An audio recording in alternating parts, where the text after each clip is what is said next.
নমস্কার বন্ধুরা, আজকে আমাদের বেড়ানোর সেকেন্ড দিন। আজ আমরা যাব শিলিগুড়ি থেকে জলদাপাড়ার উদ্দেশ্যে। এই যে জ্যাক দাদা, আমার বাবা মা, আমরা সবাই মিলে আজকে আমরা শিলিগুড়ি থেকে জলদাপাড়ার উদ্দেশ্যে রওনা হব। প্রথমেই আপনাদের দেখাবো শিলিগুড়িতে আমরা যে হোটেলটায় ছিলাম। এটা হচ্ছে আমাদের শিলিগুড়িতে আমরা যে হোটেলটায় ছিলাম সেই হোটেলটার নাম হচ্ছে হোটেল এভারগ্রিন। একদম তেনজিং নর্গে বাস স্ট্যান্ডের উল্টো দিকে একটা সরু লেন আছে, তার মধ্যেই কিন্তু আমাদের হোটেলটা। হোটেলের রুমগুলো যথেষ্ট স্পেসিয়াস। রুমের ভিডিও করে ওঠা হয়নি, কারণ তাড়াহুড়োতে বেরোনো, জ্যাককে নিয়ে বেরোনো। আপনাদের তো আগেই বলেছিলাম জ্যাকের শরীরটা এবারে ভালো নেই, তার উপরে ওর কোমরে কোনোভাবে লেগে গেছে, তো উঠতে নামতে হাঁটতে একটু অসুবিধা হচ্ছে। সেই জন্য ওকে নিয়ে আমরা সবাই খুব টেনশনে আছি। বেরিয়ে পড়েছি আমরা হোটেল থেকে। এবারে আমরা জলদাপাড়ায় আমাদের একটি রিসর্ট বুক করা রয়েছে, যেটার নাম হচ্ছে নেচার্স নেস্ট। রিসর্টটা আপনাদের নিশ্চয়ই দেখাবো। তার আগে রাস্তায় যেতে যেতে আরো অনেক কিছু গল্প, আরো অনেক সৌন্দর্যকে তুলে ধরবো আপনাদের সাথে। চল দেখা যাক।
গলির মুখে প্রচন্ড জ্যাম হওয়াতে তাই আমাদের একটুখানি লেন থেকে বেরোতে দেরি হয়ে গেল।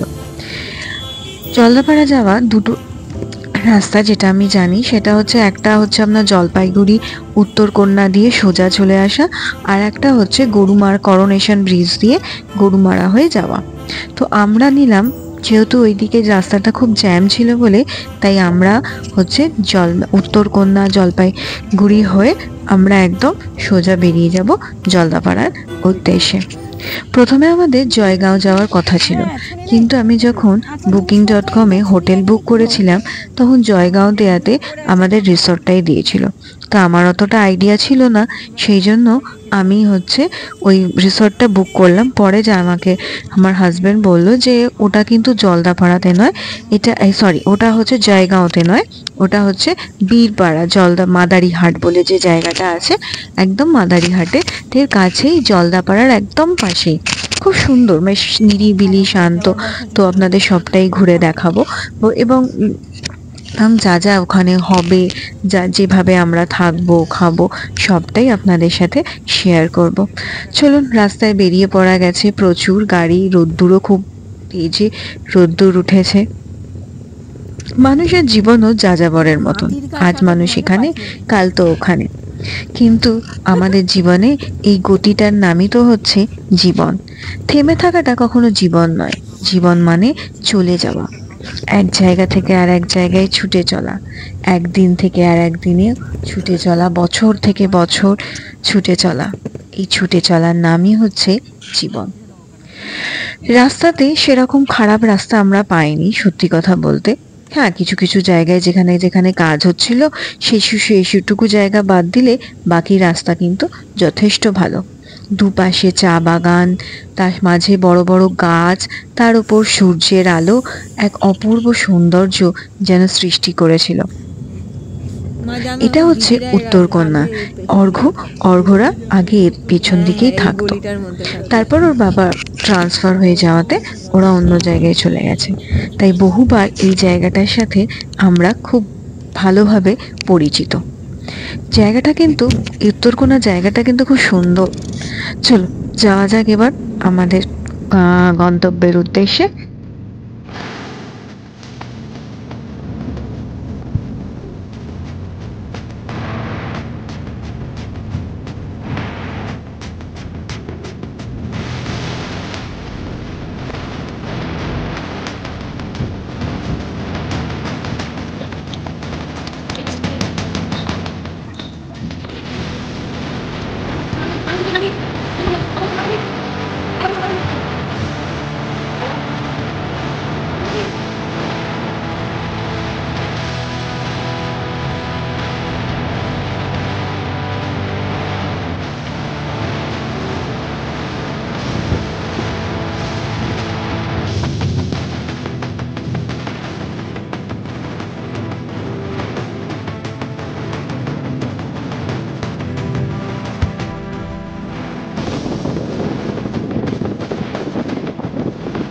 চা বাগানগুলো ক্যামেরার মাধ্যমে আপনাদের সামনে ঠিক মতন তুলে ধরতে পারলাম কিনা জানি না, কিন্তু দূরে দেখুন ওই যে সবুজ যে মাঠের মতো লাগছে, ওগুলো পুরোটাই চা বাগান। চা বাগানের মাঝখানে বড় বড় গাছ, তার মাঝখান দিয়ে সূর্যের ঝিকিমিকি এক অপূর্ব সৌন্দর্য সৃষ্টি করেছে, চোখ যেন জুড়িয়ে যায়। এই সৌন্দর্যটাকে কখনো কোনো কিছুর মাধ্যমেই তুলে ধরা যায় না, এটা মনে সারা জীবন বেঁচে থাকে।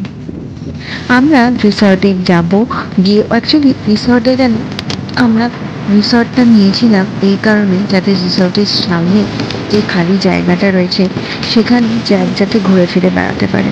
কিন্তু দেখুন ভাগ্যের কি পরিহাস যে একটা এবারে এত কোমরে ব্যথা, বেচারা নামতে উঠতে পারছে না, তাহলে কি করে হাঁটবে ঘুরবে বলুন তো। সেই নিয়ে আমরা ভীষণ টেনশনে আছি।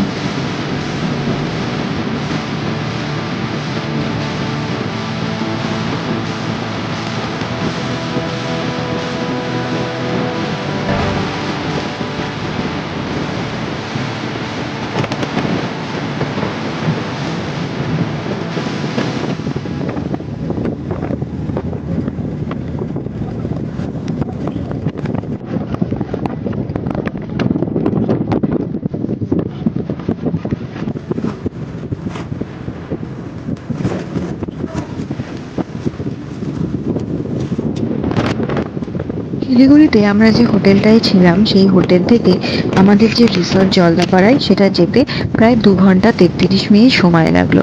তো এবং আমি আপনাদেরকে ম্যাপটাও দেখিয়ে দেবো যে কোন রাস্তা দিয়ে গেলে আপনাদের সুবিধা হবে না হবে, আপনারা সেইটা কিন্তু ফলো করতে পারেন চাইলে।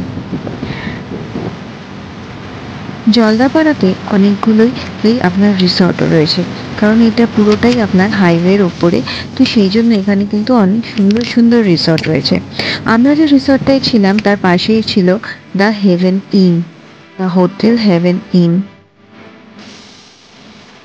তো সেটাও কিন্তু খুব সুন্দর, ভেতরে সুইমিং পুল, বিশাল বড় লন রয়েছে, খুব সুন্দর, কিন্তু আপনারা চাইলে ওটাও বুক করতে পারেন। এই যে আমরা রিসর্টের মধ্যে কিন্তু ঢুকে এসেছি, গেটের মধ্যে দিয়ে ঢুকে বেশ খানিকটা যাওয়ার পর এখানে হচ্ছে গাড়ি রাখার জায়গা রয়েছে, সামনেটা ওদের ক্যান্টিন রয়েছে। এটা এখনো আন্ডার কনস্ট্রাকশন রয়েছে, কমপ্লিট হয়নি পুরোপুরি। আমাদের নতুন কিছু 3টে ঘর একদম সামনের দিকে আমাদেরকে খুলে দেওয়া হয়েছিল থাকবার জন্য।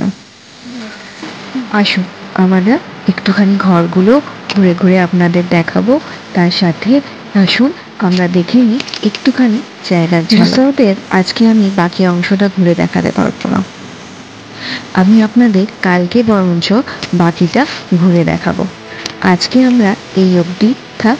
আমাদের রিসর্টের কিন্তু এই জায়গাটা কিন্তু খুব সুন্দর, পেছন দিকে পাশে চারিদিকে বড় বড় গাছ রয়েছে আর প্রচুর রয়েছে বাঁদর।